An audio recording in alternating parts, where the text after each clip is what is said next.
বাংলাদেশের একমাত্র প্রবাল দ্বীপ সেন্ট মার্টিন। সমুদ্রের কোলে দাঁড়িয়ে থাকা নীল আর সবুজের এক জাদুর নাম।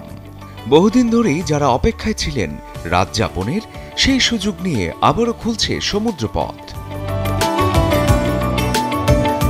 ১ ডিসেম্বর থেকে প্রতিদিন সকাল ৭টায় নুনিয়াছড়া জেটি থেকে জাহাজ ছাড়বে সাগর পাড়ি দিয়ে দ্বীপের পথে, আর পরদিন দুপুর ৩টায় একই জাহাজ ফেরত আনবে যাত্রীদের, যা চলবে ৩১ জানুয়ারি পর্যন্ত।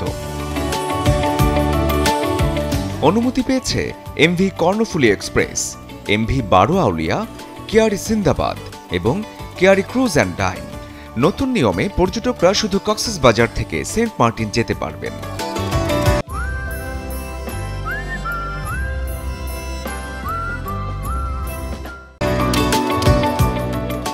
এই মৌসুমে ভ্রমণ হবে একটু নিয়ম মেনে, কারণ দ্বীপটিকে বাঁচাতে হবে। প্রতিদিন ২০০০-এর বেশি পর্যটক যেতে পারবেন না সেন্ট মার্টিনে। টিকিট নিতে হবে বাংলাদেশ ট্যুরিজম বোর্ডের ওয়েব পোর্টাল থেকে।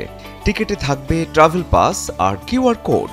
১২ নির্দেশনার মূল লক্ষ্য দ্বীপের পরিবেশ ও জীববৈচিত্র্য রক্ষা। সবচেয়ে বড় খবর, বহুদিন পর রাত্রি যাপনের সুযোগ ফিরছে। শীতের মৌসুমে সাগরের গর্জন শুনতে যারা ছিলেন অপেক্ষায়, এবার শুধু আইন মেনে তাদেরকে মনে রাখতে হবে, দ্বীপকে শব্দদূষণ, প্লাস্টিক বর্জ্য দিয়ে জর্জরিত করা যাবে না।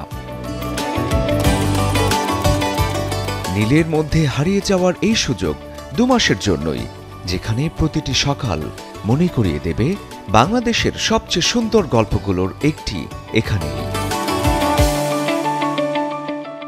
শরীফুল হক, চ্যানেল 24।